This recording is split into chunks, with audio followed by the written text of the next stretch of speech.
এবছর কারা আছেন বলিউডের শীর্ষ ধনীর তালিকায়? 4.5 বছর পর পর্দায় ফিরে নিজের হারানো রাজত্ব পুনরায় দখল নিয়েছেন বলিউড বাদশা শাহরুখ খান। গত বছরের শুরুতে পাঠানের আকাশ ছোঁয়া সাফল্যের পর সর্বশেষ জওয়ানের মাধ্যমে ইন্ডাস্ট্রি হিট দিয়ে বাদশা নিজেই বাদশাহী ছন্দে ফিরে আসেন। এরপর ডানকির সাফল্য, সব মিলিয়ে শাহরুখ খান এখন চিরচেনা ছন্দে। বিগত সময়গুলোতে বেশ ধকল গেছে কিং খানের ক্যারিয়ারে, তার জায়গা নিয়েছিল অন্য তারকারা। তবে ক্যারিয়ারে মন্দা গেলেও ভারতের শীর্ষ ধনীর তালিকা থেকে কেউ হটাতে পারেননি তাকে। সম্প্রতি হরুন ইন্ডিয়ার তথ্যমতে এখনও সম্পত্তির রাজত্বে সবার উপরে শাহরুখ খান। নতুন এক সমীক্ষায় উঠে এসেছে এই তথ্য।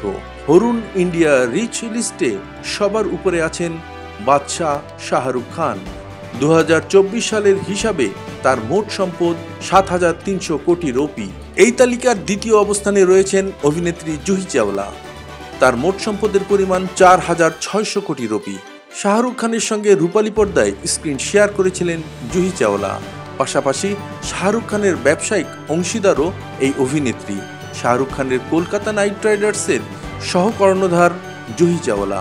তালিকায় তৃতীয় অবস্থানে রয়েছেন বলিউড অভিনেতা ঋত্বিক রোশন। তার মোট সম্পদের পরিমাণ 2,000 কোটি রুপি। অভিনয়ের পাশাপাশি ঋত্বিকও একজন ব্যবসায়ী। তার সম্পত্তির মূল উৎস তার ফ্যাশন ব্র্যান্ড HRX। চতুর্থ ও পঞ্চম অবস্থানে রয়েছেন অমিতাভ বচ্চন এবং পরিচালক করণ জোহর। যথাক্রমে তাদের সম্পদের পরিমাণ 1,600 কোটি রুপি এবং 1,400 কোটি রুপি। অমিতাভ বচ্চন ভিন্ন খাতে বিনিয়োগ করে এই সম্পত্তির মালিক হয়েছেন। প্রযোজনা সংস্থা ধর্মা প্রোডাকশনই করণ জোহরের মোট সম্পদের মূল উৎস। শাহরুখ খানকে আগামীতে দেখা যাবে সুজয়া ঘোষের কিং চলচ্চিত্রে।